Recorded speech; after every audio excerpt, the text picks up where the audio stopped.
আপনি যদি দেখেন যে আপনার কার্যকলাপ মানুষ একটু ভিন্ন দৃষ্টিতে দেখছে, তাহলে ভুল করেও আপনি আপনার লক্ষ্য থেকে পিছু পা হবেন না, কারণ একজন সত্যিকারের জ্ঞানী ব্যক্তিকে বুঝতে পারা সবার পক্ষে সহজ নয়। তার সিদ্ধান্ত এবং কাজের পদ্ধতি অনেক সময় আমাদের চোখে অদ্ভুত বা বোকার মতো মনে হতে পারে, কিন্তু সেই মানুষগুলোই তাদের মেধা, ধৈর্য এবং বিচক্ষণতা দিয়ে এমন কিছু অর্জন করেন যা সবাইকে অবাক করে দেয়। চলুন এই বিষয়ের উপর ছোট্ট একটি সুন্দর গল্প শোনা যাক। গল্পটি শুধু মজার নয়, বরং এতে লুকিয়ে আছে জীবনের গভীর এক শিক্ষার বার্তা।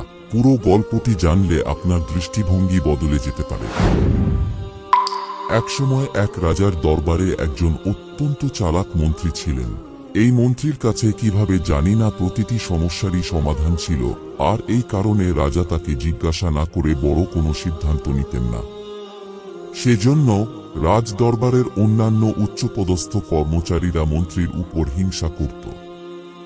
একদিন রাজা তার সভার মধ্যে মন্ত্রীকে বললেন, মন্ত্রী মশাই, তুমি নিজে খুব চালাক, কিন্তু আমার মনে হয় তোমার ছেলে খুব বোকা, তার মাথাতে বুদ্ধি বলে কিছুই নেই। মন্ত্রী রাজা মশাইয়ের কথা পছন্দ করলেন না এবং জিজ্ঞাসা করলেন, মহারাজ, আপনি কেন মন কথা বলছেন? আপনি কি আমার ছেলেকে চেনেন? আমি যত দূর জানি আমার ছেলে মোটেও বোকা না। আপনি কেন আমার ছেলেকে বোকা মনে করেন, একটু খুলে বলেন। রাজা মশাই বললেন, প্রতিদিন সকালে যখন আমি বাজারে আমার লোকদের সাথে দেখা করতে যাই, তখন তোমার ছেলে সেখানে থাকে। আমি প্রতিদিন তাকে জিজ্ঞাসা করি কোনটা বেশি মূল্যবান, সোনা নাকি রূপা, আর বরাবরের মতো প্রতিবারই তোমার ছেলে বলে রূপা বেশি মূল্যবান। এই কথা শুনে দরবারের সবাই হাসতে শুরু করে। তা দেখে মন্ত্রীর অত্যন্ত খারাপ লাগছিল এবং অপমান বোধ করছিল। দরবারে কাউকে কিছু না বলে মন্ত্রী সোজা বাড়ি চলে গেলেন এবং তার ছেলেকে নিজের নিকট ডেকে জিজ্ঞাসা করলেন, বাবা, তুমি কি বলতে পারো কোন ধাতু বেশি মূল্যবান, সোনা নাকি রূপা? ছেলে দ্রুত উত্তর দিল, বাবা, নিশ্চয়ই সোনা বেশি মূল্যবান। মন্ত্রী তারপর জিজ্ঞাসা করলেন, তুমি কি নিশ্চিত জানো যে সোনা রূপার থেকে বেশি মূল্যবান? তাহলে তুমি কেন প্রতিদিন রাজাকে ভুল উত্তর দাও এবং বলো রূপা বেশি মূল্যবান?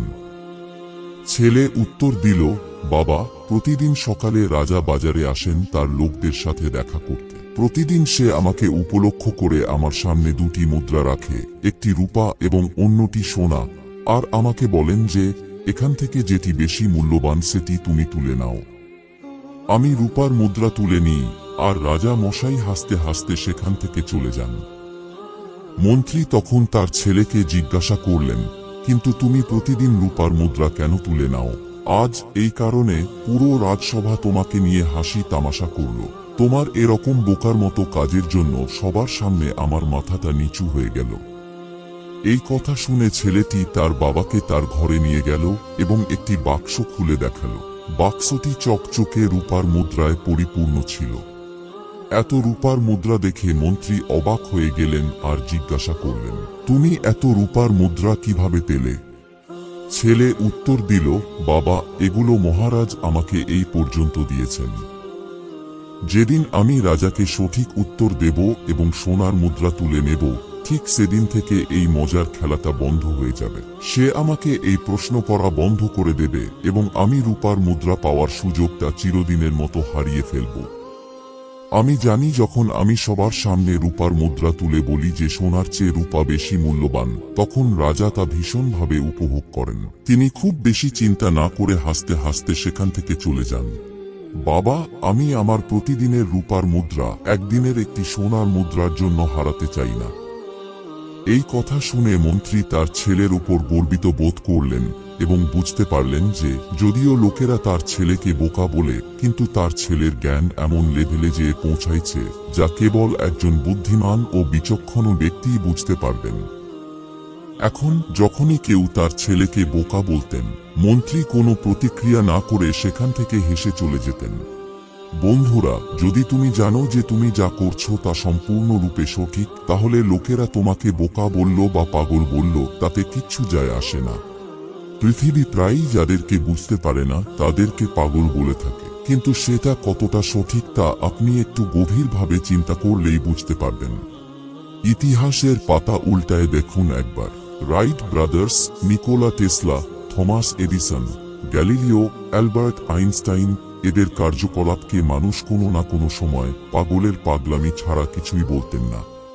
গল্পটি আরও বেশি মানুষের নিকট পৌঁছে দিতে এই ভিডিওটি লাইক করতে ভুলবেন না। পরের বার আপনাদের সাথে এমনি জীবন বদলানো আরও একটি গল্প নিয়ে আসছি। সে পর্যন্ত ভালো থাকবেন সবাই।